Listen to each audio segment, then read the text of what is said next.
اعوذ باللہ من الشیطان الرجیم بسم اللہ الرحمن الرحیم والصلاة والسلام علی رسولہ الکریم اما بعد اعوذ باللہ من الشیطان الرجیم۔ السلام علیکم۔ فرحت بہن نے مجھے آج دعوت دی ہے کہ آپ لوگوں سے بات کروں۔ اب ان کے بعد بات کرنا تو ایسے ہی ہے جیسے آفتاب کو چراغ دکھانا، لیکن بہرحال چھوٹی چھوٹی سی روشنیاں بھی بعض دفعہ کچھ کام دے جاتی ہیں۔ آج اس موضوع پہ گفتگو کرنے کے لیے مجھے کہا گیا ہے، وہ ہے ہمارے آپس کے تعلقات، ہمارے خاندانی تعلقات، اور ان تعلقات کے سلسلے میں آپ سے کچھ عرض کرنا چاہتی ہوں۔ اللہ تعالیٰ نے ہمیں انسان بنایا ہے، اور انسان ہونے کی حیثیت سے اللہ تعالیٰ نے ہمیں تنہا نہیں رہنے کے لیے بنایا، بلکہ جیسے کسی نے کہا ہے کہ درد دل کے واسطے پیدا کیا انسان کو، ورنہ طاعت کے لیے کچھ کم نہ تھے کرو بیاں۔ ہمیں ایک دوسرے کے لیے پیدا کیا گیا ہے، اور اسی لیے ایک انسانی معاشرے کی تعمیر اسی وقت ہو سکتی ہے جبکہ ہمارے اجتماعی معاملات صحیح ہوں۔ جو بنیادی اللہ تعالیٰ نے ہمارا ایک نظام بنایا، خاندانی نظام، وہ صحیح ہوتا ہے تو معاشرہ صحیح ہوتا ہے، معاشرہ صحیح ہوتا ہے تو ملک صحیح ہوتا ہے، اور اس طرح سے یہ ایک عالمگیر تحریک ہے جو پھر پھیلتی چلی جاتی ہے۔ اور اسی وجہ سے جہاں آپ یہ دیکھیں کہ معاشرہ صحیح نہیں ہوتا اور خاندانی نظام بگڑ جاتا ہے تو وہ ایک قوم کے زوال کا آغاز ہوتا ہے۔ ہم اسے محسوس نہیں کر سکتے، لیکن زوال ایک دم ہوتا بھی نہیں ہے۔ جیسے آپ دیکھیے کہ سورج نکلتا ہے، روشنی پھیلتی ہے، اور پھر آہستہ آہستہ زوال کا وقت آ جاتا ہے، اور پھر سورج کو غروب ہوتے ہوتے کافی دیر لگتی ہے۔ اسی طرح سے انسانی تہذیب کا سورج بھی ہے کہ جب وہ چیز جس کی خاطر انسان کو پیدا کیا گیا، اگر وہ اس چیز کو نہیں سمجھتا اور اس مقصد کو پورا نہیں کرتا تو پھر اس کا بھی زوال شروع ہو جاتا ہے۔ دنیا میں تمام تہذیبوں کا آغاز اور زوال اسی طرح سے ہے۔ ابھی فرحت بہن حضرت نوح کے حوالے سے بات کر رہی تھی، اور اس میں یہی بتا رہی تھی کہ ان کے اپنے گھر کا جو بنیادی یونٹ تھا وہی بگڑ گیا تھا، ان کی بیوی اور بیٹے نے ان کا ساتھ نہیں دیا تھا، اور اس کی وجہ سے اگر آپ دیکھیں کہ ہر گھر کا یہی حال تھا، اور اس کی وجہ سے وہ تمام کی تمام تہذیب مٹ گئی۔ اس کو مٹنے میں 1 2 3 سال نہیں لگے، بلکہ پورے 950 سال کا عرصہ ہے حضرت نوح علیہ السلام کی تبلیغ کا، اور اس عرصے میں یہ زوال آہستہ آہستہ ان قوموں میں آ رہا تھا، اور نتیجتاً یہ ہوا کہ جب یہ پوری طرح سے اپنے عروج پہ پہنچا تو اس قوم کو ہمیشہ کے لیے اللہ تعالیٰ نے صفحہ ہستی سے مٹا دیا۔ قوموں کے عروج و زوال کی یہ ساری داستان جو ہے، ہم اسے داستان کی طرح پڑھ کے یہ نہ سوچے کہ ہمارے ساتھ نہیں ہوگا۔ آج اگر آپ دیکھیں تو یہی عمل جاری ہے مغرب میں، وہاں پر خاندانی نظام بالکل ٹوٹ پھوٹ گیا ہے، اور اس شکست و ریخت کے نتیجے میں جو نئی نسل وہاں پر پیدا ہو رہی ہے وہ ایسی ہے کہ آج وہ لوگ ان سے پریشان ہیں، ان کو بند رکھنے کے لیے طرح طرح کی ترکیبیں کر رہے ہیں۔ واشنگٹن میں رات کا کرفیو لگایا گیا، اسی طرح سے 16 سال کے کم عمر بچوں کے لیے والدین سے کہا گیا کہ انہیں رات کو باہر نہ نکلنے دیں، کیونکہ وہ بچے انسانوں کے شکاری بنے ہوئے، وہاں باقاعدہ گھات لگا کے انسانوں کا شکار کیا جا رہا ہے، انسانوں کو مار کے انہیں بڑی خوشی ہوتی ہے، اس وجہ سے کہ ان انسانوں سے انہیں کچھ بھی تو نہیں ملا۔ محبت ایک جذبہ ہے جس کی وجہ سے یہ انسانی تعلق قائم ہوتا ہے، وہ محبت ہی انہیں نہیں ملی۔ مادہ پرستی کے اس سیلاب میں ہر ایک اس طرح سے بہہ گیا ہے کہ ہر ایک کو صرف کمانے کی فکر ہے، اور پھر جب ایک نعرہ یہ بلند ہوا کہ ہم صرف دنیا میں ایک ہی مرتبہ آئے ہیں اور داد عیش دینے کے لیے، تو پھر وہ بھی زندگی کا مقصد اسی کو سمجھ بیٹھے کہ بابر بعیش کوش کے عالم دوبارہ نیست۔ اب ہمیں دیکھنا ہے کہ اللہ تعالیٰ نے ہمیں کیا کہا ہے۔ اگر آپ دیکھیے تو قرآن حکیم میں اللہ تعالیٰ نے اپنے بعد اور اپنے رسول اکرم صلی اللہ علیہ وسلم کے بعد سب سے زیادہ اہمیت والدین کو دی ہے۔ قرآن حکیم میں جگہ جگہ آپ کو یہ آیات ملیں گی، وبالوالدین احسانا، والدین کے ساتھ احسان کے ساتھ پیش آؤ۔ احسان کیا ہے؟ یہ کہ انسان کو یہ احساس رہے کہ اللہ تعالیٰ کو ہم نہیں دیکھ سکتے لیکن وہ ہمیں دیکھ رہا ہے. اور والدین کے معاملے میں اللہ تعالیٰ کی ہم سے پرسش ہوگی. والدین کے ساتھ اگر اولاد کا تعلق ٹوٹ جائے تو پھر یہ نظام جو اللہ تعالیٰ نے اس بنیاد پہ بنایا ہے بنیاد ہی ختم ہو جائے تو نظام ہی ختم ہو جاتا ہے. اب اگر آپ غور کر کے دیکھیں تو یہ اولاد اور والدین کا جو رشتہ اللہ تعالیٰ نے بنایا ہے اس میں پھر اس نے ایک مرکزی حیثیت ماں کو دی ہے. عورت کا جو مقام اللہ تعالیٰ نے مقرر کیا ہے وہ ایک ماں کی حیثیت سے اسے ایک تقدس دیا گیا ہے. اس کے متعلق اللہ تعالیٰ نے بار بار تاکید کی ہے اور کہا ہے کہ یہ تمہیں بڑی تکلیف سے عالم وجود میں لاتی ہے اور بڑی تکلیف سہ کے تم کو پالتی ہے, اس لیے اس کی عزت کرو, اس کی قدر کرو. کیونکہ اللہ تعالیٰ کے بعد اگر انسان کا کوئی سب سے زیادہ مخلص خیر خواہ ہے تو وہ مائیں. لیکن اگر مائیں اپنا بنیادی فریضہ ہی نہ سمجھیں تو پھر مجھے بتائیے کہ انسانیت کا کیا بنے گا. اس لیے ماں کی اہمیت جو اس معاشرے میں اللہ تعالیٰ نے رکھی وہ اس لیے رکھی ہے کہ اللہ تعالیٰ چاہتا ہے کہ ہمیں انسان بنائے, ہم میں آدمیت ہو. کیونکہ اگر آدمیت نہیں ہوگی تو پھر ہم میں اور حیوانوں میں تو صرف ذرا سے ہی فرق ہے. انسان بھی تو حیوان ناطق ہے, اس میں بھی وہی حیوانی جبلتیں ہیں. کون ہے جو ان تمام حیوانی جبلتوں کو پھر انسانیت کے رخ پہ موڑتا ہے؟ کون ہے جو ایک بچے کو اٹھنا بیٹھنا بولنا چلنا پھرنا کچھ چیزوں سے بچنا کچھ چیزوں کو کرنا سکھاتا ہے؟ وہ ماں ہی تو ہے. لیکن اگر ماں کا وہ مقام ہی ختم کر دیا جائے اور اس کو محض ایک معاشی حیوان بنا دیا جائے کہ اس کی زندگی کا مقصد صرف کمانا ہو, تو پھر وہ بچے جو دنیا میں آ رہے ہیں ان کی پرورش کون کرے؟ آج آپ دیکھیے کہ ہم کہتے ہیں کہ جی بچے کے لیے ڈے کیئر سینٹرز ہیں, وہاں پر کوئی ان کی دیکھ بھال کر لے گا, مائیں اپنے کام پہ چلی جائیں. جب آپ اپنے بچے میں دلچسپی نہیں رکھتی, جب آپ کو اپنے بچے سے کوئی دلچسپی نہیں, آپ اس کی غصہ ضد رونا دھونا اس کے کام کرنا برداشت نہیں کر سکتی, تو کسی اور کو کیا پرواہ ہے؟ وہاں بچہ کیا سیکھ سکتا ہے؟ بچے کو ایک جذباتی لگاؤ چاہیے, ایک تعلق چاہیے. یہ تو اب ایک مانی ہوئی بات ہے, تمام دنیا کے ماہرین نفسیات ہی کہتے ہیں کہ انسان کو انسانی لمس کی ضرورت ہے. ایک بچہ پیدا ہو جائے اور آپ اسے مشینوں کے ذریعے سے دودھ پلائیں, مشینوں کے ذریعے سے اس کے کپڑے بدلوائیں اور سب کام مشینی ہو, تو وہ کہتے ہیں کہ 15 دن کے بعد وہ بچہ مر جائے گا. کیونکہ اللہ تعالیٰ نے اسے انسانوں کے گھر میں پیدا کیا ہے اور انسانوں ہی کو اسے سنبھالنا بھی چاہیے. تو اس لیے یہ جو ایک اللہ تعالیٰ نے ماں کا مقام بنایا ہے, اور جو ہمارے پاس رسول اکرم صلی اللہ علیہ وسلم کی اتنی خوبصورت احادیث ہیں جو کہا گیا کہ ماں کے قدموں کے نیچے جنت ہے, لیکن ماں قدم تو اٹھائے, قدموں کے نیچے جنت کیسے؟ وہ اس کی تربیت ہے, وہ اس کی تعلیم ہے, جو کچھ وہ کرتی ہے وہی بچہ دیکھ کے سیکھتا ہے. گھروں میں اگر آپ دیکھیے تو سب سے پہلا جھوٹ کون سکھاتا ہے بچے کو؟ ہم ماں ہی ہیں نا. سب سے پہلے جھوٹ بولنا ہم سکھاتے ہیں. جب ہم کوئی کام نہیں کرنا چاہتے, کسی سے نہیں ملنا چاہتے, تو کہہ دیتے ہیں جاؤ کہہ دو نہیں ہے. تو یہ ہم اسے ایک معمولی سی بات سمجھتے ہیں. وہی بچہ جب ہم سے کوئی جھوٹی بات آ کے کہتا ہے تو ہم اسے ڈانٹتے گھرکتے ہیں. وہ بڑا حیران ہو جاتا ہے کہ ابھی مجھ سے خود کہا ہے کہ جھوٹ بولو اور ابھی جھوٹ بولنے پہ ڈانٹ پڑ رہی ہے, یہ کیا بات ہے؟ تو اس لیے ماں بننا مشکل کام ہے, اور اگر اچھی مائیں ہوں گی تو اچھی نسلیں پیدا ہوں گی, اچھی نسلیں ہوں گی تو اچھی قومیں پیدا ہوں گی, اور اچھی قومیں ہوں گی تو دنیا سنور جائے گی.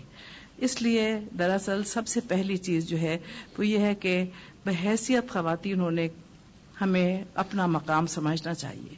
اللہ تعالیٰ نے ہمیں لوگوں کی دل بستگی کا سامان بنا کے نہیں بھیجا, بلکہ ہمارے لیے جو اس نے اتنا بلند مقام رکھا ہے ماں کا, کہ وہ خود خالق ہے اور اس کی مخلوق کو دنیا میں لانے کا ذریعہ یہ ماں ہے.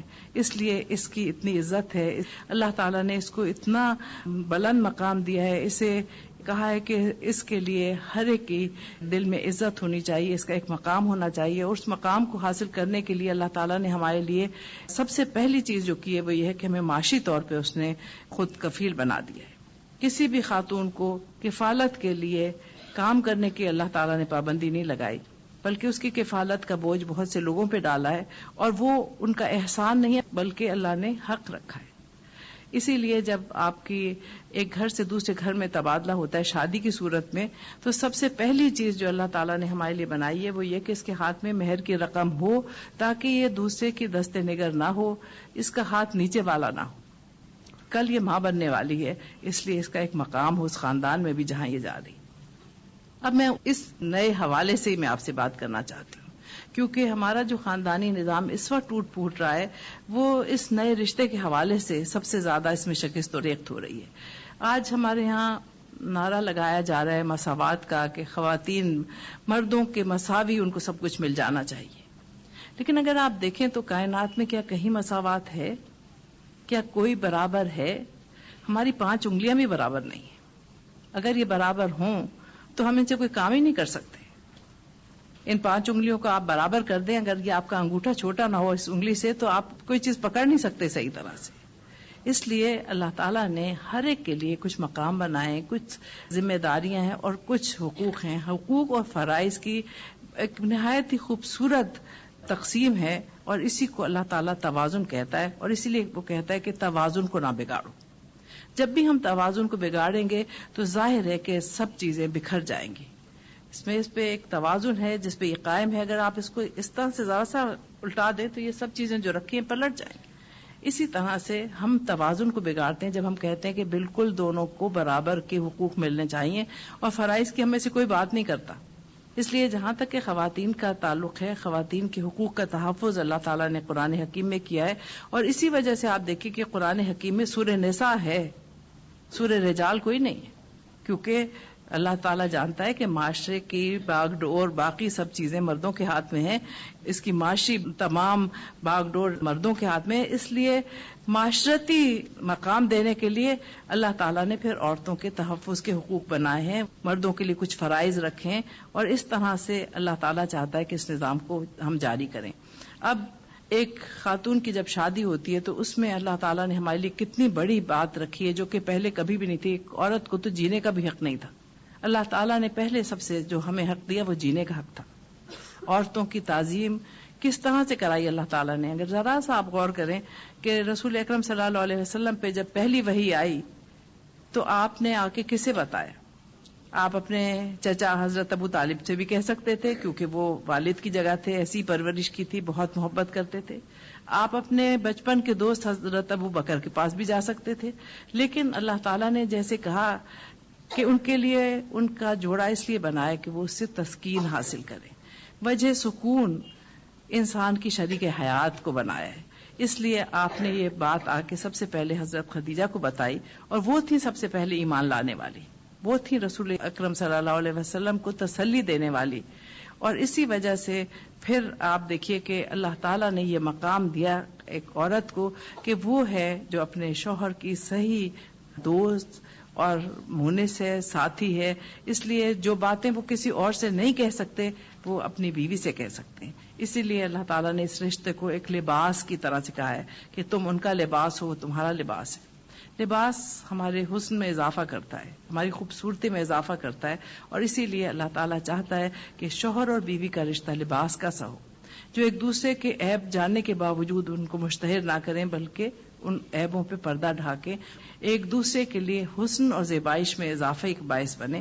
اسی لیے پہلے زمانے میں شوہر اور بیوی ایک دوسرے کو ایک دوسرے کا نصف بہتر کہتے تھے. تو کہتے تھے ہم نصف ہیں، آدھے ہیں، اور ہم پورے اس وقت ہوتے ہیں جب دونوں ملتے ہیں.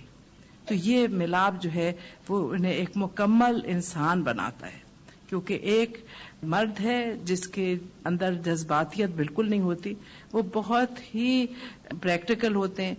خواتین ہیں جو بہت جذباتی ہوتی ہیں اور اتنی پریکٹیکل نہیں ہوتی. ان دونوں کے ملاپ سے ایک بہت خوبصورت رشتہ وجود میں آتا ہے، اور یہ جوڑا ہے جو پھر انسان کی تخلیق کا باعث بنتا ہے.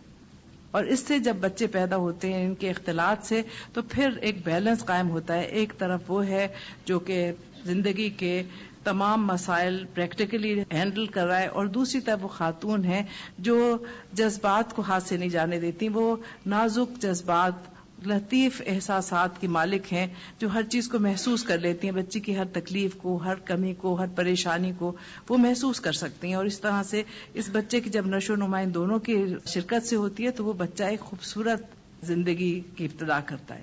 لیکن اگر اس جوڑے میں شروع ہی میں ہم آہنگی نہ ہو تو پھر آپ دیکھیے کہ کس قسم کا بچہ وجود میں آئے گا. دونوں کے لیے اس کے دماغ میں نہیں آتا کون صحیح ہے کون غلط ہے. گھر میں ہر وقت جھگڑے ہو رہے ہیں, ہر وقت لڑائی ہو رہی ہیں, اور اگر ان لڑائی جھگڑوں کی اگر آپ بنیادی وجہ دیکھیں تو وہی کھینچا تانی ہے حقوق اور فرائض کی. اس لیے سب سے پہلے ہمیں یہ سمجھ لینا چاہیے کہ ہمارے حقوق کیا ہیں, ہمارے فرائض کیا ہیں, اور اس سلسلے میں جو فرائض ایک نئی زندگی شروع کرتے ہوئے ہمیں اللہ تعالیٰ نے سونپے ہیں وہ ہیں ہمارے سسرالی رشتوں کے فرائض. اور اسی کی بگاڑ کی وجہ سے دراصل سارے بگاڑ کی ابتدا ہو جاتی ہے. ایک ماں جب اپنے بیٹے کی شادی کرنی چاہتی ہے بڑے ارمان سے, بڑے چاؤ سے, بڑے پیار سے وہ ایک بہو لے کے آتی ہیں, اور پھر اسے لانے کے بعد پھر نہ جانے ایک عجیب رقابت کا سا رشتہ قائم ہو جاتا ہے. یہ بھی سمجھ میں نہیں آتا کہ جس کو آپ اتنے شوق سے خود ہی لے کے آئی ہیں پھر اس سے آخر یہ رقیبانہ سلوک کیسا. اس میں دونوں طرف سے ہی کچھ کھینچا تانی ہوتی ہے.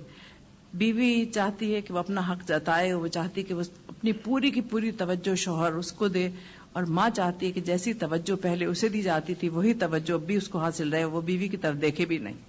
اور اس طرح سے ایک عجیب سا حال ہو جاتا ہے اس شخص کا جو دو لوگوں کے درمیان کھنچ رہا ہے. اسی رشتے کو ہم خوبصورت بنا سکتے ہیں. سب سے پہلے یہ ہے کہ ہمیشہ آپ دیکھیے کہ جو بڑا ہے اسے کچھ ایثار اور قربانی کا مظاہرہ کرنا چاہیے. ایک بچی جو آپ کے گھر میں آتی ہے ایک نوخیز پودے کی طرح سے ہے. جیسے آپ اپنے باغ میں لا کے کوئی پودا لگاتے ہیں, اس کے لیے آپ وہی آب و ہوا چاہتے ہیں کہ ہو جس سے آپ اس کو لائے ہیں. اس کی دیکھ بھال اسی طرح سے ہو جیسے کہ ایک مالی ایک چھوٹے پودے کی دیکھ بھال کرتا ہے. اس کو بہت سی چیزوں میں تجربہ ہی نہیں ہے زندگی کا, وہ تجربات آپ اسے دے سکتی ہیں. آپ اس سے اسی شفقت اور محبت کا اظہار کریں جو رشتہ اللہ نے آپ کا بنایا ہے کہ اب وہ بیٹی ہے. اسی وجہ سے اللہ تعالیٰ نے ساس و سسر کو ماں باپ کا درجہ دے کے انہیں حرام کر دیا ہے.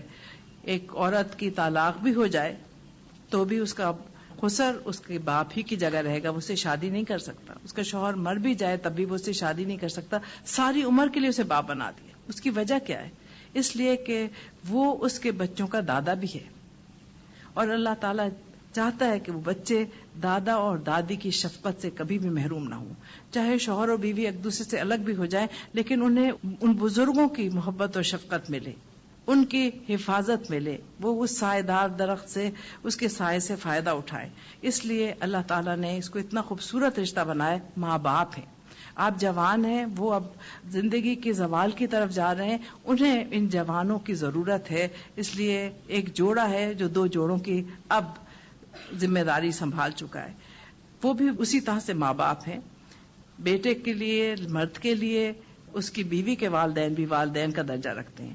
اگر یہ تربیت آپ اور میں اپنے بچوں کو دیں کہ اب جو تمہارے ساس سسر ہیں وہ تمہارے والدین کی طرح سے, ہماری طرح سے, ان کی عزت, ان کی تکریم, ان کے حقوق, ان کے فرائض تمہارے اوپر اسی طرح سے ہیں جیسے ہمارے ہیں, تو آپ دیکھیے کہ یہ رشتہ کتنا خوشگوار بن جائے. اسی طرح سے جب آپ اپنی بیٹی کو رخصت کرتے ہیں تو ہمارے ہاں تو رخصتی کے گیت اب ایسے ہو گئے اور ایسے ایسے گانے ہم بنا رہے ہیں کہ جیسے ہم لڑکی کو دشمنوں کے نرغے میں بھیج رہے ہیں. پہلے تو آپ دیکھیے کہ اتنے پیارے گیت ہوتے تھے جس میں یہ کہا جاتا تھا سسرال والوں کی طرف سے, خوشی سے کر دو وداع تمہاری بیٹی راج کرے گی. تو انہیں پتا ہوتا تھا کہاں جا رہی ہے, وہاں پر وہ نوکرانی بننے نہیں جا رہی, وہاں پر وہ بے عزت ہونے نہیں جا رہی, بڑے عزت کے ساتھ اس کو لے کے جا رہے ہیں. اب دونوں طرف ایک دوسرے کی بے عزتی کے گانے گائے جاتے ہیں, اور اس کی وجہ سے آپ دیکھ لیجئے کہ کیا ہو رہا ہے. اس لیے جب بچیوں کی تربیت کریں تو یہ ضرور انہیں بتائیں کہ انہیں ایک نئے رشتے میں داخل ہونا ہے, اور وہ آپ کی کامیابی اور آپ کی تربیت اس وقت نظر آئے گی جب وہ لوگ اس کی تعریف کریں, جب وہ لوگ اسے اپنائیں اور جب وہ ان کو اپنائیں. اب جب یہ چھوٹی چھوٹی سی چیزیں ہوتی ہیں جو کہ پہلے ہوا کرتی تھیں اور اب نہیں ہوتی. پہلے بچیوں کو ایک تربیت دی جاتی تھی, ایک طرح سے انہیں ذہنی طور پہ تیار کیا جاتا تھا کہ شادی سے 10-15 روز پہلے انہیں سب سے الگ کر دیا جاتا تھا تاکہ نئی زندگی میں داخل ہونے کے لیے انہیں سوچنے کا وقت ملے. کوئی بڑی بوڑھی ان کو بیٹھ کے زندگی کے نشے و فراز سمجھاتی تھیں تاکہ اس نئی زندگی میں جب داخل ہوں تو وہاں جا کے پہلے ہی دن کوئی حماقت آمیز حرکت نہ کریں کہ ہمیشہ کے لیے پھر مصیبت میں پڑ جائیں. تو وہ ہمیشہ ایک نصیحت کرتی تھی، بیٹی آنکھیں بند رکھنا، کان کھلے رکھنا، زبان بند رکھنا، 15-20 دن تک زبان بند رکھنا، سننا بولنا نہیں. اور آپ یہ دیکھیے کتنی پیاری نصیحت تھی، کیونکہ جب آپ آنکھیں بند رکھتے ہیں تو بہت سی چیزیں، بہت سی خرابیاں آپ کو نظر ہی نہیں آتی. آپ کان کھلے رکھتے ہیں تو آپ دیکھتے ہیں کس کو کیا پسند ہے، کس کو کیا ناپسند ہے، کون کیا چاہتا ہے. اور زبان بند رہتی ہے تو آپ اس پہ کوئی خیال آرائی نہیں کرتے، کیونکہ ایک غلط جملہ ہمیشہ کے تعلقات کے بگاڑ کا باعث بن جاتا ہے. اس لیے یہ چھوٹی چھوٹی نصیحتیں تھیں جو اب ہم نہیں کرتے. ہم بڑے بڑے جہیز ضرور بناتے ہیں، ہم آرائشیں بہت کرتے ہیں، ہم دکھاوے کی بہت سی نمائشی چیزیں کر رہے ہیں جس کی کوئی ضرورت نہیں ہے، لیکن جو اصل چیز ہے زندگی گزارنے کی اسے ہم کبھی بھی نہیں بتاتے بچوں کو. تو اصل چیز یہ ہے کہ جب آپ کی بچی جاتی تو اسے بتائیں کہ بیٹی اب یہ تمہارے ماں باپ ہیں، ہمارے ساتھ تمہاری زندگی جو گزری ہے 20, 21, 22, 25 سال، وہ تو بہت تھوڑا حصہ ہے. اب اصل زندگی تو یہاں سے شروع ہوگی جو جب تک تم زندہ ہو جب تک جاری رہے گی. اس لیے اگر ان لوگوں کو اپناؤ گی تو زندگی بڑی خوشگوار ہوگی، اگر ان سے تعلقات خوشگوار نہ ہوئے تو زندگی اجیرن ہو جائے گی. اس لیے ان سے خوشگوار تعلقات کے لیے کیا چاہیے کہ وہاں پر جو آپ کے نئے والدین ہیں انہیں والدین کی طرح اپنائیں. اگر کوئی آپ کی خوش دامن صاحبہ کوئی کسی بات میں نصیحت کرتی ہیں تو آپ یہ نہ کہیں کہ یہ بڑھیا مجھ پہ کیوں تنقید کر رہی ہے، بلکہ یہ سوچے کہ یہ ماں ہے، یہ میری بھلائی چاہتی ہے. جیسے میری ماں مجھے بات بات پہ ٹوکتی تھی، جیسے وہ مجھے بعض مرتبہ گھرک بھی دیتی تھی، ڈانٹ بھی لیتی تھی، یہ بھی والدہ ہے. جب انہیں محبت کرنے کا حق ہے تو انہیں ڈانٹنے کا بھی حق ہے، تنبیہ کرنے کا بھی حق ہے، اور چھوٹی چھوٹی سی باتوں سے وہ خوش ہو جاتی ہیں. آپ کہیں جا رہے ہیں باہر، آپ ان سے اجازت لے کے جائیں، جیسے اپنی والدہ سے اجازت لیتے ہیں کہ میں جا رہی ہوں، آپ سے اجازت لینے آئی ہوں. ان کا اتنا دل بڑا ہو جاتا ہے کہ بچی مجھ سے پوچھنے کے لیے آئی ہے، حالانکہ اسے ضرورت نہیں تھی پوچھنے کی. جب آپ کہیں جا رہی ہوں ان کے ساتھ کسی تقریب میں، آپ صرف اتنا سے کر دیں بتائیے اماں میں کیا پہنوں، اس سے ہی ان کا دل اتنا بڑا ہو جاتا ہے مجھ سے پوچھا ہے. ویسے تو آپ ہر وقت اپنے مرضی کے کپڑے پہنتے ہیں، آنے جانے میں پوچھ لیا تو کیا حرج ہو گیا. لیکن یہ چھوٹی چھوٹی سی باتیں ہیں جو بڑے اچھے نتیجے پہ آپ کو پہنچائیں گی. آپ کو جو لباس، جو کپڑے ان کی طرف سے دیے، جب آپ وہ پہنتے ہیں تو ان کا دل خوش ہو جاتا ہے، اس نے پسند کیے. ہمارے ہاں طریقہ یہی ہے کہ ابھی بچیاں جاتی ہیں اور اس کے چوتھے دن ہی بازاروں میں کھڑی ہوتی ہیں پھر سے، کیونکہ وہ جو کپڑے اماں ابا نے دیے ہیں، جو خود بھی شوق سے بنائے ہیں اور جو ادھر سے آئے ہیں وہ بھی شوق سے آئے ہیں، لیکن وہ کپڑے بس اب ختم، اب نئے شروع ہو جائیں گے. تو اس لیے یہ نہ کیجیے، ان کا چھوٹی چھوٹی چیزوں سے دل رکھیے. پھر آپ دیکھیے کہ گھر کے کام کاج میں اگر آپ اسی طرح سے ان کا ہاتھ بٹائیں، اس گھر کا اپنے آپ کو حصہ رکھیں، اسے اجنبی نہ سمجھیں. بہن بھائیوں کے ساتھ آپ کا سلوک اچھا ہو، بہنوں کی طرح سے سلوک ہو آپ کا اپنی نندوں کے ساتھ، ان سے محبت اور پیار کا ایک رشتہ ہو، ایک دوستی کا رشتہ ہو، تو یہی لوگ آپ کے بہت بڑے کام آنے والے ہیں. کبھی اگر شوہر سے کھٹ پٹ بھی ہو جاتی ہے تو یہی سارے آپ کی پشت پناہی کو کھڑے ہو جاتے ہیں، یہی سارے اس کے خلاف محاذ بنا کے کھڑے ہو جاتے ہیں کہ تم نے یہ کیا کیسے، کیونکہ یہ ہیں اصل میں جو آپ کی پشت پناہی کرنے والے ہیں. آپ کے ماں باپ تک بات پہنچ جائے گی تو بات ہی ختم ہو جائے گی. اس لیے سب سے ضروری ان رشتوں میں ایک چیز یہ ہے، جب بھی آپ کو یہاں کوئی بات ہو اسے اپنے والدین تک، اپنے گھر والوں تک نہ پہنچائیں. یہاں کی بات یہیں رہنے دیں، ان کے راز رکھیں، ان کی پردہ داری کریں، ان کی اچھی باتیں پہنچائیں، ان کی غلط بات کسی سے نہ کہیں. چھوٹی سی چیز ہے، لیکن ہوتا کیا ہے کہ ادھر ہماری بچیاں رخصت ہوتی ہیں اور اگلے دن جب بھائی لینے جاتے ہیں اور وہ گھر آتی ہیں تو سب سے پہلے ان سے پوچھا جاتا ہے بتاؤ ساس کیسی ہے، بتاؤ نندے کیسی ہیں، بتاؤ کیا دیا، بتاؤ کیا لیا. بس تم دب کے نہیں رہنا، بس کوئی کام نہیں کرنا، پھر ساری عمر کام کروائیں گے. اور یہ نصیحتیں ہیں جو دی جاتی ہیں. حالانکہ پہلے نصیحتیں یہ دی جاتی تھی بیٹا ان کو اپنانا، یہ تمہارے اپنے ہیں، یہ تمہارے پیارے ہیں، تم سے محبت کرنے والے ہیں، محبت کے بدلے میں محبت ملتی ہے، اچھائی کے بدلے میں اچھائی ملتی ہے، خدمت سے عظمت ملتی ہے. چھوٹی چھوٹی سی چیزیں تھیں جن کی وجہ سے زندگی بہت اچھی گزرتی ہے.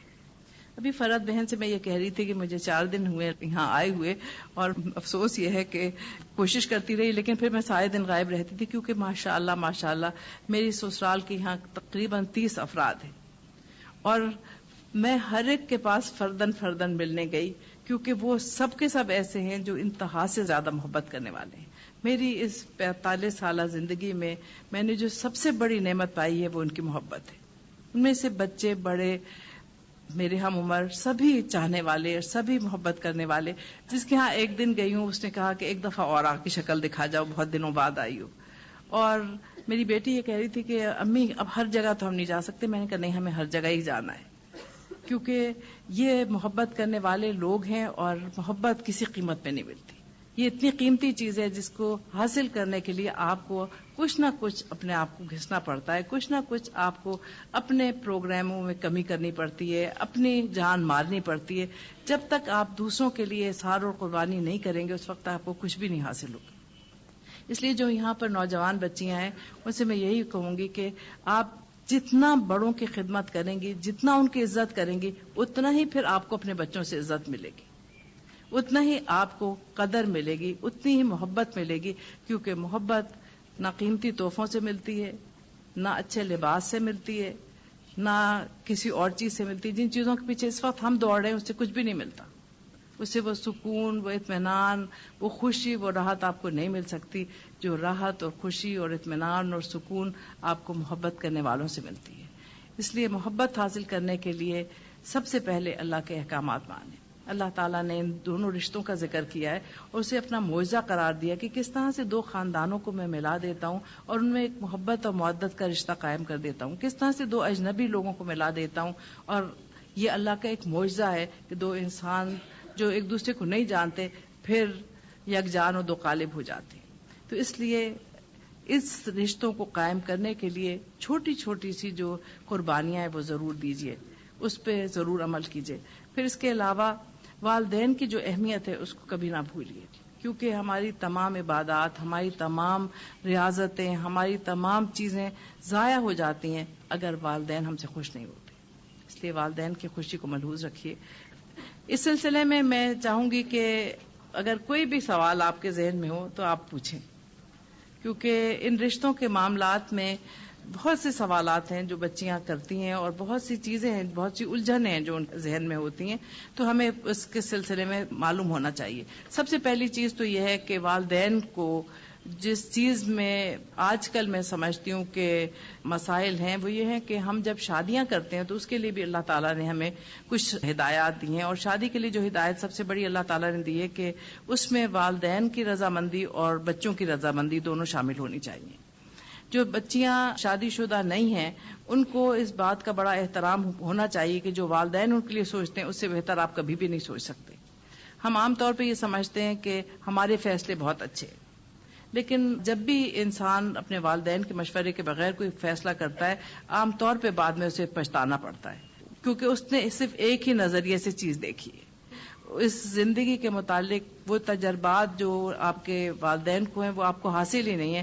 اس لیے انسان بعض مرتبہ محض ظاہری چیزیں دیکھ کے ان سے متاثر ہو کے ایک فیصلہ کر لیتا ہے اور وہ سمجھتا ہے کہ والدین اس کے راستے میں حائل ہو رہے ہیں اور ان سے وہ بغاوت کرنے لگتا ہے. لیکن ایک چیز یاد رکھیے کہ جس رشتے میں والدین شریک نہ ہوں وہ رشتہ کبھی کامیاب نہیں ہوتا، کیونکہ آپ کی کامیابی میں سب سے زیادہ آپ کے والدین کا ہاتھ ہوتا ہے. دوسری چیز یہ ہے کہ جب ایک خاتون اگر ان کے شوہر کی وفات ہو جائے یا اگر ان کو طلاق ہو جائے تو پھر اللہ تعالیٰ نے انہیں اجازت دی ہے کہ بغیر والدین سے پوچھے بھی وہ شادی کر سکتی ہیں. والدین کے لیے بھی اللہ تعالیٰ نے ایک ہدایت رکھی ہے کہ وہ ان سے رضامندی لے لے. رسول اکرم صلی اللہ علیہ وسلم نے کہا ہے کہ اگر کہیں فیصلہ کر لیا جائے تو کم سے کم انہیں دکھا دیا جائے، تاکہ بعض مرتبہ کوئی معمولی سی چیز ہوتی ہے جس کی وجہ سے ایک دوسرے کو ناپسند کرتے ہیں. اس لیے رشتے کرتے ہوئے یہ چیز دیکھنی چاہیے. ہم جب رشتے کرتے ہیں تو سب سے پہلی چیز جو ہم دیکھتے ہیں وہ یہ کہ لڑکا کیا کرتا ہے، کیا کماتا ہے، اس کے پاس کار ہے یا نہیں ہے، اس کے پاس گھر ہے یا نہیں ہے، اس کے پاس کتنا بینک بیلنس ہے. لیکن اللہ تعالیٰ نے ان کو کوئی معیار نہیں بنایا. اللہ تعالیٰ نے کہا ہے کہ تقویٰ سب سے بڑا معیار ہے. جس سے بھی آپ رشتہ اپنی بچی کا کر رہے ہیں اس کو ضرور دیکھیے کہ کیا وہ اللہ تعالیٰ کے حق ادا کرنے والا انسان ہے، کیونکہ جو اللہ کے حق ادا کرتا ہے وہ بندوں کے حق کبھی بھی نہیں ضائع کرتا. ان رشتوں میں جو معیار اللہ تعالیٰ نے سورہ نور میں دیا ہے اس کو ضرور ملحوظ خاطر رکھنا چاہیے. اور بعض دفعہ لوگ کہتے ہیں کہ جی ہاں لڑکا ہے ذرا شوقین مزاج لیکن سب درست ہو جاتے ہیں. یہ میں آپ کو بتا دوں کوئی درست نہیں ہوتا. ان کو درست ہوتے ہوتے انسان خود ہی بعض دفعہ پٹڑی سے اتر جاتا ہے. اس لیے یہ چیز ضرور والدین کو دیکھنی چاہیے کہ جہاں آپ اپنی بچی کو ہمیشہ کے لیے بھیج رہے ہیں وہ لوگ کیسے ہیں، کیا ان کا رہنا سہنا، ان کا اٹھنا بیٹھنا، ان کے عقائد، ان کے مزاج آپ کے مطابق ہیں، کیونکہ یہ چیزیں ہیں جو کہ اس رشتے کو استوار کرنے میں بہت زیادہ اہم ہیں. اسی طرح سے جب آپ اپنے بیٹے کے لیے لڑکی دیکھنے جاتے ہیں تو سب سے پہلی چیز یہ ہے کہ جی شکل اچھی ہونی چاہیے. شکل اچھی ہونی چاہیے. شکل تو آپ دیکھیے اللہ تعالیٰ نے بنائی ہے. شکل پہ کسی کے اعتراض کرنا تو دراصل بہت بڑی جسارت ہے. لیکن ایک چیز ہے جو ہم خود بناتے اور وہ ہے ہمارا اخلاق، وہ ہے ہمارا مزاج، کس طرح سے ہم انسانوں کے ساتھ سلوک کرتے ہیں. کیونکہ یہ شکل جو اچھی ہوتی ہے یہ تو 4 دن سب تعریفیں کرتے ہیں کہ بڑی خوبصورت دلہن ہے، لیکن جو آپ کا اخلاق اچھا ہوتا ہے وہ ہمیشہ کے لیے آپ کے لیے کام آتا ہے. اس لیے بچوں کی شادی کرتے وقت یہ ضرور دیکھیے کہ جس بچی سے آپ شادی کر رہے ہیں اس کا اخلاق کس قسم کا ہے. اس کا اخلاق پرکھنے کے لیے ایک بہت بڑا معیار آپ کے پاس ہو سکتا ہے. اس کی والدہ کا اخلاق اپنے سسرال والوں کے ساتھ کیسا ہے، ان کا اپنے سسرال والوں سے برتاؤ کیسا ہے، وہ کیسے ان کے ساتھ سلوک کر رہی ہیں. اگر انہوں نے اچھا سلوک کیا ہے تو اچھی تربیت بیٹی کو خود بخود مل گئی ہے کہ اسے خود ہی معلوم ہے کہ ان لوگوں کے ساتھ کیسے رہنا چاہیے. اپنے دادا دادی چچا پھپھی کو دیکھ کے، ان کے ساتھ اپنے والدین کا سلوک دیکھ کے انہیں خود ہی اندازہ ہو جاتا ہے. اس لیے یہ ضرور دیکھنا چاہیے کہ جس کو آپ لا رہی ہیں اس کا اخلاق کیسا ہے، وہ بچی کیسی ہے، اس کے گھر والوں کا مزاج کیسا ہے، ان کے گھر میں ہم آہنگی ہے یا نہیں ہے. کیونکہ جب بھی کسی ایسے فیملی سے آپ بچی لائیں گے، اگر ڈسٹربڈ خاندان سے لاتی ہیں تو پھر آپ کو خود بہت زیادہ اس بچی کے ساتھ محبت کا اظہار کرنا پڑے گا، اس کو بہت زیادہ اپنانا پڑے گا، کیونکہ وہ پہلے ہی الجھے ہوئے خاندان سے آئی ہے. یہ ساری چیزیں ان رشتوں کو استوار کرنے میں بہت ضروری ہیں. میرے پاس ایک سوال آیا ہے، میں ذرا دیکھ لوں اس کو. کسی نے ایک سوال پوچھا ہے، اس وقت کیا کریں جب مائیں بہت زیادہ بیٹی کی شادی شدہ زندگی میں دخل اندازی کریں اور ان کو کس طرح سے سمجھائیں. دیکھیے، سب سے پہلی بات تو یہ ہے کہ اپنی والدہ سے بہت پیار سے، کیونکہ وہ آپ کی ہمدردی میں یہ سب کچھ کر رہی ہیں. یہ نہیں ہے کہ وہ خدا نخواستہ چاہتی ہیں کہ آپ کی یہ زندگی جو ہے اس میں کوئی دخل بدل معقولات کریں، بلکہ وہ آپ کی محبت میں بعض مرتبہ ایسا کرتی ہیں. ان کو ایک چیز سمجھائیے، کہیے کہ میں بہت اطمینان سے ہوں، خوش ہوں، جب بھی آپ سے مشورے کی ضرورت ہوگی ضرور آپ سے ہی مشورہ لوں گی، کیونکہ آپ ہی کا تجربہ مجھ سے بہت زیادہ ہے، لیکن فی الحال ایسا کوئی مسئلہ نہیں ہے. جب آپ ان کے سامنے مسائل پیش نہیں کریں گی تو انشاءاللہ وہ دخل اندازی بھی نہیں کریں گی. دخل اندازی اس وقت ہوتی ہے جب ہم اپنے چھوٹے چھوٹے مسئلے ان کے پاس لے کے جاتے ہیں، وہ مسئلے جو مسائل ہوتے ہی نہیں ہیں. میرا آپ سے ایک مشورہ یہ ہے کہ جہاں تک کہ آپ کے خانگی حالات ہیں، ان معاملات کو اگر آپ اپنی والدہ کے پاس لے جائیں گے تو سوائے الجھنوں کے کچھ نہیں ہوگا. ان سے اس چیزوں میں بالکل انہیں انوالو نہ کریں، کیونکہ وہ اگر خدا نخواستہ آپ کسی کو نہیں پسند کرتے ہیں یا کوئی ایسی اونچ نیچ کی بات ہو گئی ہے، وہ بات ان کے دل میں ایک گرہ کی طرح پڑ جاتی ہے. آپ کا تو شاید معاملہ ان لوگوں سے ٹھیک ہو جائے، لیکن ان کے دل میں ایک گرہ ضرور پڑ جائے گی، وہ ہمیشہ اسے اسی نظر میں دیکھیں گی. اس لیے یاد رکھیے کہ اگر آپ اپنے سسرال کی عزت کرائیں گی تو پھر آپ کو بھی وہاں پر عزت ملے گی، آپ کے شوہر کے دل میں بھی آپ کی عزت ہوگی. ایک چیز بہت ضروری ہے اس سلسلے میں، بہت چھوٹی سی بات ہے، وہ یہ ہے کہ جب آپ کسی کی تعریف کرتی ہیں اور وہ تعریف اس تک پہنچتی ہے تو وہ شخص چاہے آپ کو ناپسند بھی کرے مجبور ہو جاتا ہے، چپ ہو جاتا ہے، اس کی زبان خود بخود بند ہو جاتی، کیونکہ وہ کہتا ہے کہ یہ شخص تو میری اتنی تعریف کر رہا ہے، اب اگر میں اس معیار پہ پورا نہ اتری یہ تو پھر بڑی بری بات ہے. اس لیے ہمیشہ آپ دیکھیے کہ ہر شخص اس کے متعلق اگر آپ کا مثبت رویہ ہوگا اسے مجبوراً مثبت رویہ اختیار کرنا پڑے گا. اگر ایک شوہر یہ سنتا ہے کہ بیوی جا کے اس کی برائی کر رہی ہے تو وہ کہتا ہے کہ اب تو سب کو پتہ ہی چل گیا کہ میں برا ہوں تو چلو برا ہی صحیح. لیکن اگر اسے یہ معلوم ہوتا ہے کہ میری بیوی نے میری اتنی تعریف کی ہے، میرے والدین کی اتنی تعریف کی ہے، اس کی ساس سسر یہ سب سنتے ہیں، تو وہ خود بھی کوشش کرتے ہیں کہ جو کچھ ان میں خامی ہے، کمی کوتاہی، اس کو پورا کریں. کیونکہ وہ سمجھتے ہیں کہ جب ایک شخص مجھے اتنا اچھا سمجھتا ہے اور میری اتنی تعریف کر رہا ہے، اگر میں نے کوئی ایسی حرکت کی تو میں ان کی نظروں میں ہی گر جاؤں گی. سب سے بہترین طریقہ یہی ہے ایسے معاملات میں نمٹنے کا کہ آپ ان کی برائیاں، ان کی کمزوریاں اپنے والدین تک یا اپنے گھر والوں تک یا اپنے دوستوں تک نہ لے جائیں. ان تمام چیزوں میں سب سے بہترین چیز یہ ہے کہ اگر آپ کو کوئی چیز اچھی نہیں لگتی ہے تو بہت اچھی طرح پہلے ان کی خدمت کیجیے، پہلے ان کے دل میں گھر بنائیے، اس کے بعد پھر اگر ان کی کوئی چیز آپ کو پسند نہیں ہے تو ان سے کہیے آپ میں سب چیزیں اتنی اچھی ہیں، بس یہ ایک چیز ہے جس سے کہ بعض دفعہ لوگ خواہ مخواہ غلط فہمی کا شکار ہو جاتے ہیں۔ بات کو کرنے کا ایک انداز ہوتا ہے، کس طرح سے آپ بات کر رہے ہیں۔ ایک ہی بات دو آدمی کرتے ہیں، ایک آدمی کی بات دل میں گھر کر جاتی ہے، دوسرے آدمی کی بات سن کے انسان مشتعل ہو جاتا ہے۔ اس لیے بات کرنے کا سلیقہ جو آپ کو قرآن اتنے دن سے سکھا رہا ہے وہ سیکھیے، بات نرم لہجے میں کیجیے، جیسے اللہ تعالیٰ نے خود کہا ہے۔ حضرت موسیٰ علیہ السلام کو تبلیغ کے لیے بھیجا تو سب سے پہلی چیز کیا کہی؟ ان سے نرمی کے ساتھ بات کیجیے گا۔ رسول اکرم صلی اللہ علیہ وسلم کی سب سے بڑی خوبی سورہ آل عمران میں اللہ تعالیٰ نے کیا بیان کی؟ آپ کو اللہ تعالیٰ نے بہت نرم مزاج بنایا ہے۔ نرمی جو ہے اس سے آپ سب کچھ حاصل کر سکتے ہیں۔ آپ دیکھیے زمین سخت ہوتی ہے، اس میں آپ بیج ڈالیں اڑ کے گر جاتا ہے۔ زمین کو آپ کھودتے ہیں، نرم کرتے ہیں، پانی ڈالتے ہیں، اس میں بیج ڈالتے ہیں، اس میں سے کچھ نہ کچھ نکلتا ہے۔ اس لیے نرمی ہے جو کہ تمام مسائل کا بہت اچھا حل ہے، سختی سے چیزیں ٹوٹ جاتی ہیں۔ اگر شوہر کہے کہ ماں باپ سے نہیں ملنا تو ہم کیا کریں؟ کیا قطع رحمی کا حکم ہے؟ کیا چھپ کر رشتہ داروں سے ملیں گے؟ دیکھیے بات اصل یہ ہے کہ اگر آپ کا شوہر یہ کہتا ہے کہ آپ اپنے والدین سے نہ ملیں تو اس کا ایک طریقہ یہ ہے کہ پہلے تو شوہر کے ساتھ آپ اپنے تعلقات اس قسم کے بنائیں کہ وہ پھر آپ کی خوشی کو اپنی خوشی سمجھے، ان کی خدمت کیجیے، ان سے محبت کیجیے، ان کے ماں باپ کے ساتھ بہت اچھا سلوک کیجیے، اور پھر جب آپ دیکھیں کہ زمین نرم ہے تو پھر اس میں یہ بیج اٹھنے والدین کی محبت کا بھی ڈالیے کہ جس طرح سے مجھے آپ کے والدین سے محبت ہے اس لیے آپ بھی تھوڑا سا ان کے ساتھ اچھا رویہ رکھیں، آپ بھی ملیں، آپ اکیلے نہ جائیں۔ میں آپ کو یہ بات بتاؤں کہ چھپ چھپ کے ملنا صحیح نہیں ہے۔ آپ ان کے دل میں اس چیز کو ڈالیں کہ یہ ایک ذمہ داری اللہ کی طرف سے آپ کے پاس رکھی گئی ہے، یہ والدین ہیں اور ان کی حق تلفی کا ہم سب کو جواب دینا پڑے گا۔ سختی کی بات نہ کریں، پیار سے، محبت سے۔ بہت سے انسان کی زندگی میں کمزور لمحات ہوتے ہیں، اس میں بات کریں۔ چھپ کے ملنا ٹھیک نہیں، کیونکہ جو بھی کام آپ نے چھپ کے کیا پھر ساری عمر چھپ کے ہی کرنا پڑے گا، اور کہاں تک چھپیں گے؟ اس لیے بہتر یہ ہے کہ اگر کچھ دن نہیں مل سکتے تو نہ ملیں، جب تک کہ اس بات پہ وہ آمادہ نہ ہو جائیں کہ دونوں ملیں، ساتھ لے کے جائیں، ساتھ ملیں، کیونکہ اب ساری زندگی کے لیے آپ دونوں ساتھی ہیں، ہر چیز ساتھ کرنی ہے۔ آپ نے کہا ہے کہ آپ نے بہو کے رویے میں ذکر کیا، اگر آپ ساس کے رویے میں بھی کچھ بتائیں تو واضح طور پہ بتائیں۔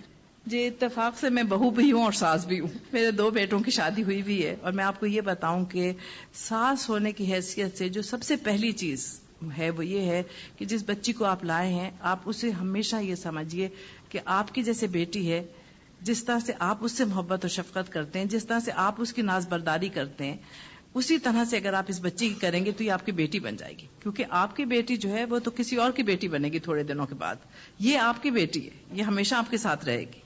اس لیے اسے اپنانا ہے، اسے پیار دینا ہے، اور ذاتی مسائلیں تو نہیں دینی چاہیے، لیکن میں آپ کو یہ بتاؤں کہ میری بہو میرے ساتھ ہی رہتی ہے، اور اب ماشاءاللہ اس کی شادی کو 12 سال ہو گئے، اور دوسری بہو بھی میرے ساتھ رہتی ہے، ان دونوں کی شادی تقریباً 7 ساتھ ہوئی تھی۔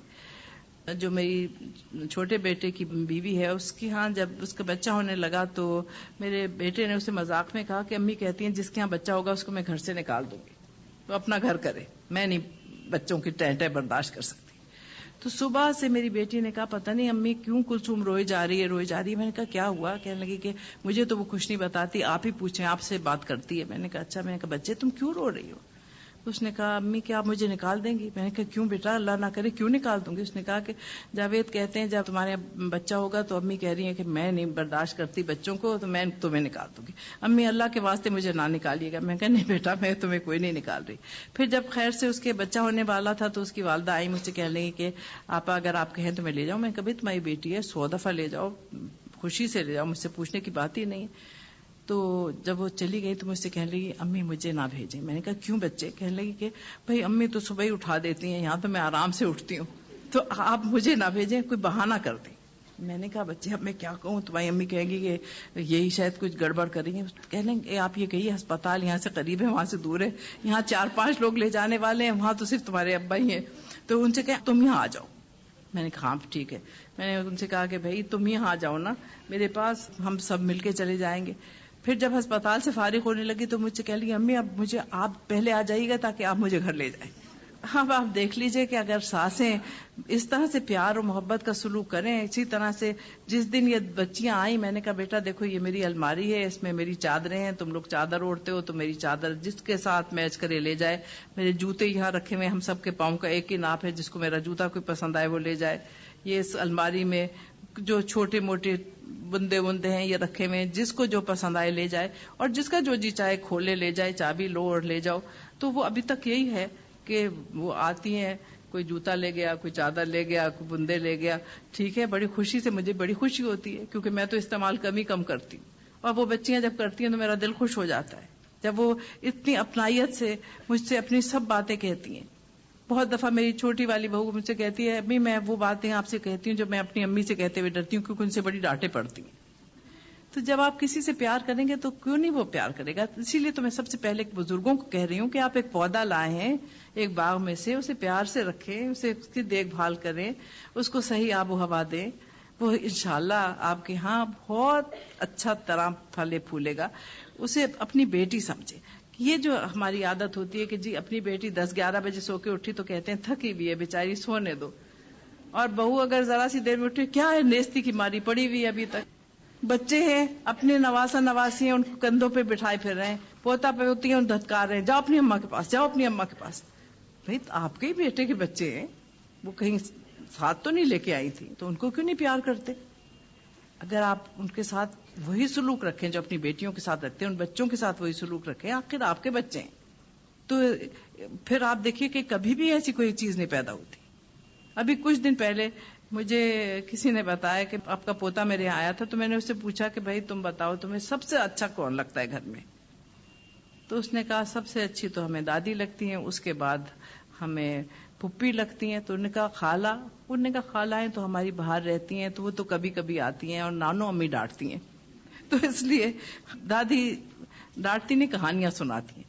یہ بات ہے کہ آپ وہی بات بچے کو ڈانٹ ڈپٹ کے کر رہے ہیں, وہی کہانی کی صورت میں آپ سناتے ہیں تو اس پہ اثر بھی زیادہ ہوتا ہے, ذرا سا اس میں وقت لگتا ہے, لیکن پھر وہ بچہ جو ہے آپ کے پاس آتا ہے بیٹھتا ہے, آپ اس کو اگر پیار سے محبت سے سمجھاتے ہیں تو بات سمجھ جاتا ہے. بعض دفعہ ماؤں کی بات نہیں سنتے لیکن نانی دادی کی بات سن لیتے ہیں.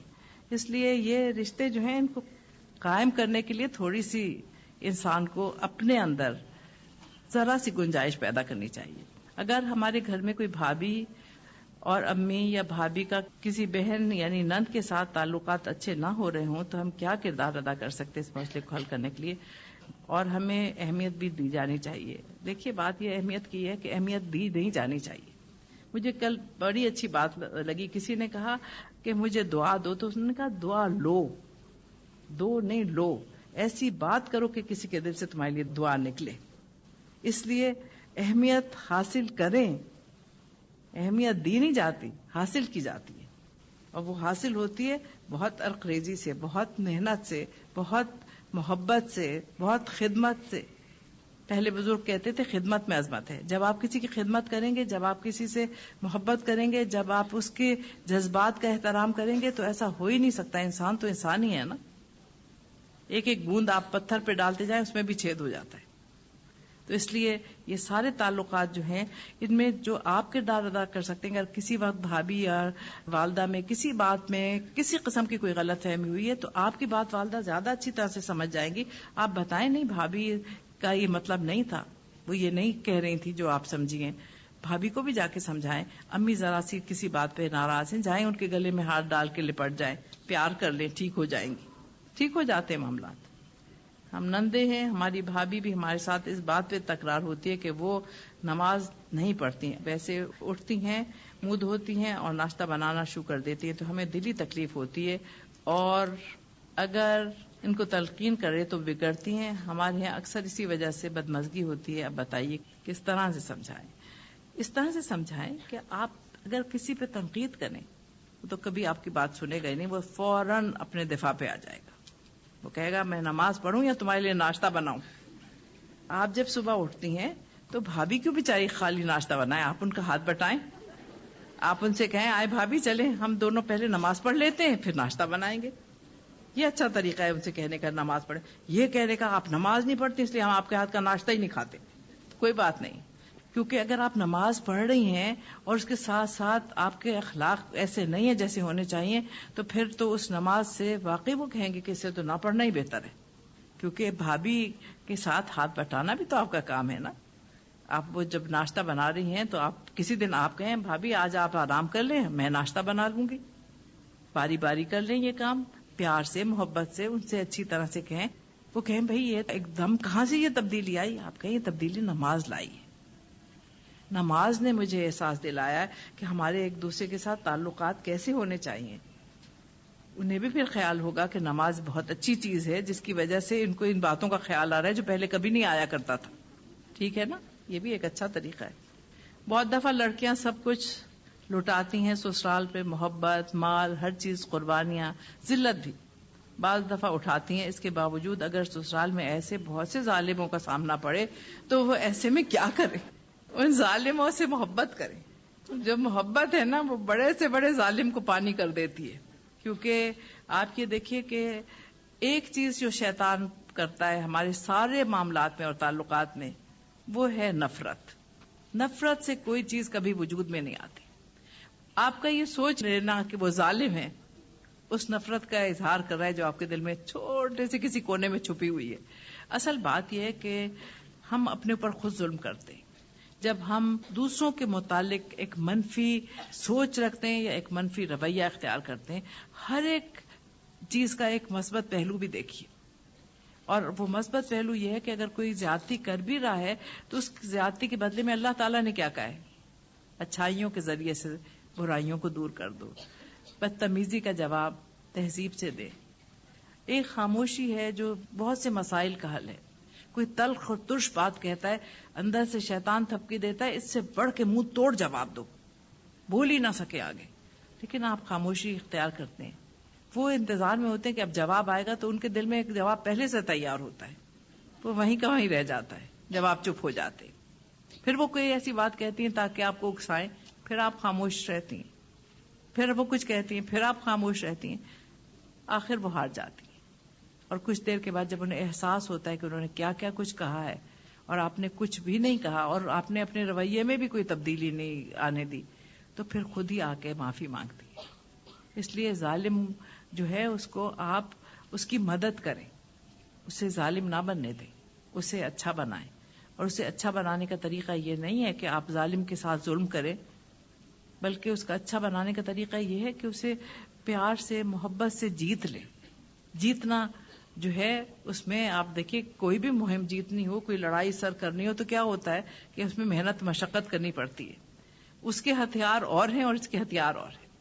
وہاں آپ کو گولے بارود سے کام لینا پڑتا ہے، یہاں گولا بارود جو ہے محبت ہے، اس سے سبھی ٹھیک ہو جاتے. کر کے دیکھیں. شوہر یہ چاہتا ہے کہ اس کے گھر والوں سے اس کی بیوی اچھا سلوک کرے، لیکن شوہر بیوی کے گھر والوں کی عزت نہیں کرتا. ایسا کیوں ہے؟ اس کی وجہ یہ ہے کہ اس کی تربیت ہی بیچارے کی صحیح نہیں ہے. اور میں کیا کروں؟ اگر وہ اپنے ماں باپ کی عزت کرتا تو آپ کے والدین کی عزت بھی ضرور لازمن کرتا. اور آپ یہ دیکھیے کہ جب بھی پہلے رخصت کیا کرتے تھے تو ہمیشہ کہا کرتے تھے جو بیٹی دیتا تھا اسے فوراً اس کے جو سبنی ہوتے تھے ایک تسلی کا لفظ یہی کہتے تھے، آپ نے بیٹی دی، ہم نے آپ کو اپنا بیٹا دیا. یہ آپ کا بیٹا ہے. ہمارے گھر میں روشنی ہو گئی کہ آپ نے چاند سی بیٹی ہم کو دے دی، ہم نے اپنا بیٹا آپ کی غلامی میں دے دیا. یہ آپ کا فرما بردار بن کے رہے گا، یہ آپ کا بیٹا بن کے رہے گا. اتنی سی بات ہوتی تھی جس سے اتنا بڑا دل ہو جاتا تھا لڑکی کے والدین کا. اصل بات یہ ہے نا کہ ہم آج کل کہتے ہیں کہ ہم مسلمان ہیں لیکن ہم نے ساری رسم و رواج ہندوؤں سے اپنا رکھے. ہم عورت کو کوئی ایک نہایت گھٹیا چیز سمجھتے ہیں اور اسی وجہ سے جس کی بیٹی ہوتی ہے اس کو بھی اس کی توہین اور تذلیل کو ہم اپنے لیے ایک لازمی چیز سمجھتے ہیں. لیکن آپ دیکھیے اگر آپ چاہتے ہیں کہ آپ کی بہو آپ سے محبت کرے تو پھر اس کے گھر والوں کی عزت کریں. اگر شوہر یہ چاہتا ہے کہ آپ اس کے والدین کی عزت کریں تو اسے چاہیے کہ وہ آپ کے والدین کی عزت کرے. اور یہ چیز جو ہے یہ مائیں ہی سمجھا سکتی ہیں، یہ آپ نہیں اسے نصیحت کر سکتے. آپ نے کہا کہ والدین جو کرتے ہیں وہ ہمیشہ ٹھیک ہوتا ہے. مسئلہ یہ ہے کہ جبکہ ہم یہ کورس کر رہے ہیں اور کچھ اللہ کے فضل سے صحیح غلط کے بارے میں ایک معیار بن گیا. اگر ہم سمجھے کہ دین کے اعتبار سے وہ گھر ٹھیک نہیں ہے جو والدین سجیسٹ کر رہے ہیں، تو کیا پھر بھی ہم مانیں یا پھر منع کر دیں؟ میں آپ کو ایک چیز بتاؤں، سبھی گھر صحیح ہو سکتے ہیں. صحیح گھر میں آپ چلی گئیں تو پھر کون سا کمال ہو گیا؟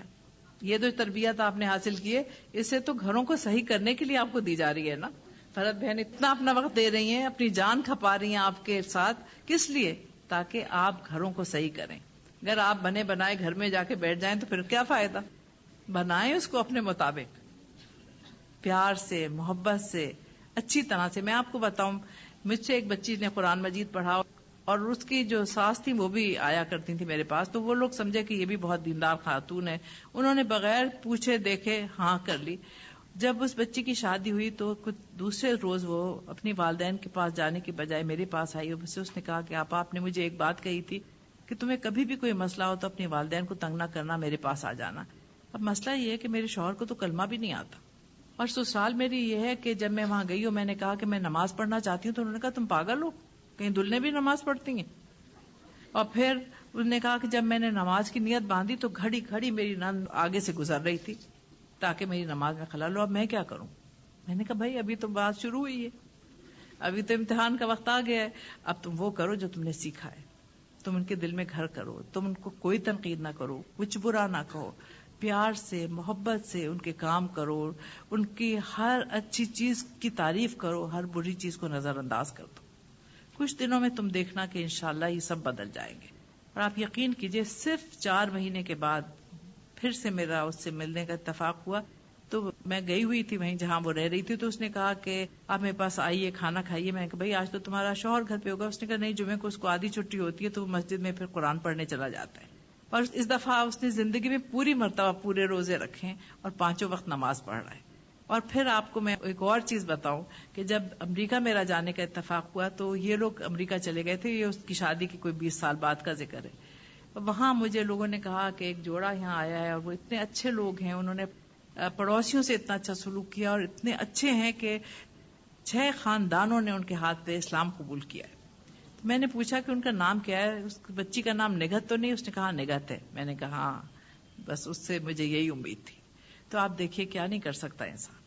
اس لیے ہمت ہارنے کی ضرورت نہیں. آپ جہاں والدین کر رہے ہیں یہ ضرور دیکھیں کہ ایسے بھی نامعقول لوگوں میں نہ دھکیل دیں، لیکن یہ کہ اگر نہیں کرتے کچھ تو پھر آپ کروا سکتی ہیں، بدل سکتے ہیں لوگ.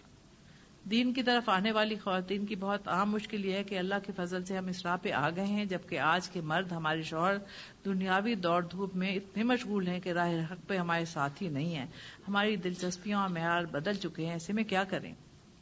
آپ دیکھیے کہ اصل بات یہ ہے کہ واقعی ایک بہت بڑا مسئلہ یہ ہے کہ ہمارے مرد جو ہیں، کیونکہ ان کی تربیت ہی اس طرح سے نہیں کی گئی، انہیں ایک معاشی حیوان کی طرح سے اٹھایا گیا ہے، تو وہ معاشی حیوان ہی بنے ہوئے ہیں. لیکن آپ انہیں انسان بنائیں. کس طرح سے؟ بہت آسان ترکیب ہے. کبھی جب آپ دیکھیں کہ آپ کو اپنا سبق یاد کرنا ہو تو آپ انہیں بڑے پیار سے کہیں کہ ذرا یہ کھول دیں، ذرا سا میں پڑھ رہی ہوں، ذرا سا سن لیں. میں کل جاؤں گی تو ڈانٹ پڑ جائے گی کہ مجھے یاد نہیں ہوگا، آپ ذرا سن لیں میرا سبق. اور جب سبق سنائے گی تو ان کے کانوں میں بھی تو آواز جائے گی نا. سبق سنتے سنتے ہی وہ سبق پڑھنے لگیں گے انشاءاللہ. بالکل ہو ہی نہیں سکتا. رفیق حیات ہیں بھائی. تو اگر بیوی بدل جائیں گی، اگر گھر کی بنیاد صحیح ہو جائے گی تو پھر عمارت تو صحیح کھڑی ہوگی. اگر والدین کسی ایسے شخص سے شادی کرانا چاہتے ہوں جس کے بارے میں معلوم ہو کہ اس کا دین سے زیادہ لگاؤ نہیں ہے، تو کیا ماں باپ کے حکم کے خلاف ورزی کریں؟ دیکھیے ابھی تو میں نے آپ کو کیا بتایا، بھائی دین سے لگاؤ آپ پیدا کریں گے جب آپ اتنی اچھی ہوں گی، جب آپ اس سے اتنی اچھی طرح سے پیش آئیں گی، جب آپ اس کی زندگی میں اس طرح سے داخل ہو جائیں گے کہ آپ کے بغیر وہ خلا محسوس کرے، تو پھر وہ تو کہے گا کہ بھائی تم جو کہو میں کرنے کو تیار ہوں. اس لیے میں یہ بات نہیں مانتی، کیونکہ یہ بات میں آپ کو اپنے تجربے سے بتا رہی ہوں. ہماری شادی ہوئی تو انہیں جب کہا گیا کہ اس نکاح نامے پہ دستخط کرو، تو وہ دستخط میں ابھی تک انہیں دکھاتی ہوں تو وہ کہتے ہیں بھائی یہ میرے نہیں ہیں، کیونکہ اردو لکھنی نہیں آتی تھی.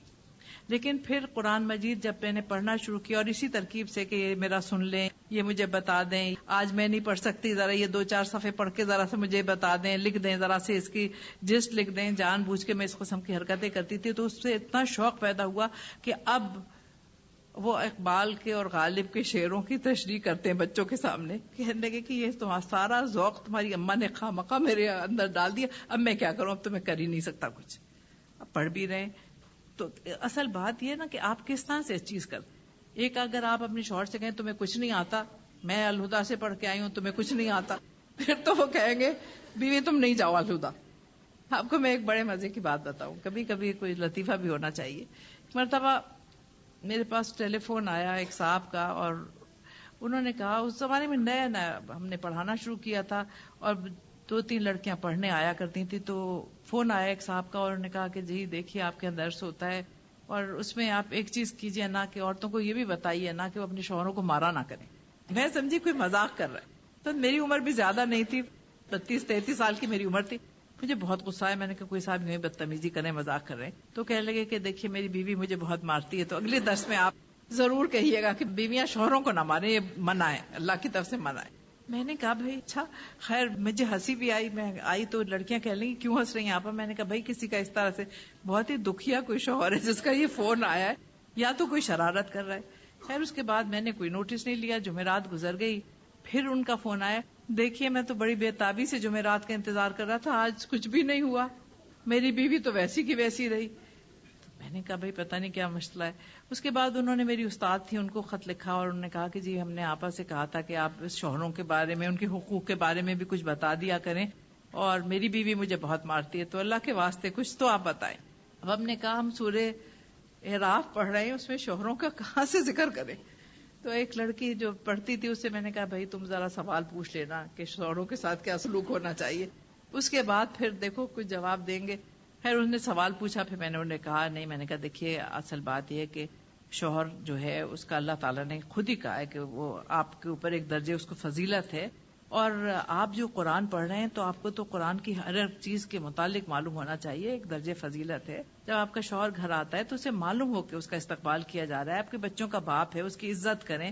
اگر آپ اس کی عزت کریں گے تو آپ کی عزت میں اضافہ ہوگا. آئیں تو ان کے لیے پہلے سے تیار کر کے رکھیں، لباس جو وہ بدل لیں، ان کے لیے پانی بنا کے رکھیں، ٹھنڈا گرمیاں ہیں، شربت بنا کے رکھیں، کھانا تیار رکھیں. پھر آپ دیکھیں آپ کا گھر کتنا جنت بنے گا. آپ یقین کیجئے کچھ دنوں کے بعد یہ ہوا کہ پہلے جو لوگ بہت کہتے تھے کہ وہاں کیا پڑھنے جاتی ہو، قرآن خود پڑھ لو، پھر لوگ لالا کے چھوڑ رہے تھے اپنی بیویوں کہ جی یہ تو بڑا انقلاب آ گیا، بیویاں تو بڑی خاطریں کر رہی ہیں. تو اس لیے آپ لوگ یہ چیز کیجئے تاکہ لوگوں کو پتہ چلے کہ باقی ہر شعبے میں انقلاب آیا ہے. ایک عورت کسی پیر کے پاس سے آئی اور کہا مجھے اپنے شوہر کے دل کو جیت لینے کا کوئی طریقہ بتائیں کیونکہ وہ مجھ سے لڑتے ہیں. پیر صاحب نے کہا شیر کے جسم کے بال جو ہیں وہ لاؤ پھر بتاؤں گا. وہ عورت چڑیا گھر 40 دن تک شیر کے بال کے لیے جاتی رہی اور شیر کو اس قدر مانوس کر لیا کہ اس کے 3 بال اتار کے لے آئی. پیر صاحب نے کہا نادان، اگر تو شیر کو رام کر کے اس کے 3 بال اتار سکتے تو یہ خاوند شیر سے زیادہ بڑا درندہ ہے. قرآن میں ساس سسر کا ذکر اللہ تعالیٰ نے کس جگہ کیا ہے؟ قرآن میں اللہ تعالیٰ نے ساس سسر کا ذکر سسرالی رشتوں کے حوالے سے میرے خیال سے سورہ نحل میں بھی کیا ہے. اس لیے ان دونوں کے وہی حق رکھے.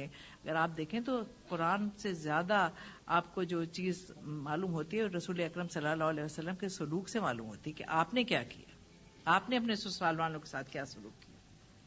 اور ہمارے لیے تو اللہ نے انہی کو مثال بنایا ہے، اس لیے انہی کے نقش قدم پہ چل کے ہی ہم زندگی میں کامیاب ہو سکتے ہیں. اور جہاں ہم ساس سسر کو وہ اہمیت نہیں دیتے جو اپنے والدین کو دیتے ہیں، تو وہیں سے آپ دیکھیے کہ ہمارے اور شوہر کے معاملات بھی بگڑنے شروع ہو جاتے ہیں. چاہتے ہیں کہ اچھی زندگی گزاریں تو اچھی زندگی گزارنے کے لیے یہ ضروری چیز ہے کہ جس گھر میں آپ جا رہے ہیں اس کے گھر والوں کی عزت کریں. آج کل لڑکیاں شادی ہوتے ہی انڈیپینڈنٹ ہونا چاہتی ہیں، چاہے گھر میں ملازم ہے، گھر کا کوئی کام کاج نہیں کرنا پڑتا، ساس سسر کے پاس بیٹھنے کو بھی وہ ایک کام سمجھتی ہیں. ساس بیچاری بہو کی رات تکتی رہتی ہے کہ وہ کب آئے گی اور میرے پاس چند لمحے بیٹھے گی. بچوں کو بھی اوپر رکھتی ہیں، کہتی ہیں کہ ان کے ٹائم ہیں، ابھی کارٹون کا ٹائم ہے، ابھی سوئمنگ کا ٹائم ہے، آئے دن سالگرہ میں جانا ہے، اب سو رہے ہیں، اب کھیل رہے ہیں، پڑھ رہے ہیں. پوتا پوتی بھی دادا دادی کے پاس نہیں آنے دیتی. ساری محبتیں دینے کے باوجود وہ صرف انڈیپینڈنٹ ہونے پہ زور دیتی ہیں. اس کا کیا دل ہے جو بیٹی زندگی میں مائیں. اچھا میری بہن بات یہ ہے کہ اس قسم کے معاملات میں ایک چیز میں آپ کو بتاؤں، جب بھی آپ اپنے بیٹے کی شادی کریں تو ان کی بیوی کو پہلے دن سے یہ بتا دیں کہ جب بھی بیٹی تمہارا دل چاہے تم اپنے گھر میں جاؤ، ہم تمہارے گھر آئیں گے، ہمارے لیے ایک اور گھر کا راستہ کھل جائے گا.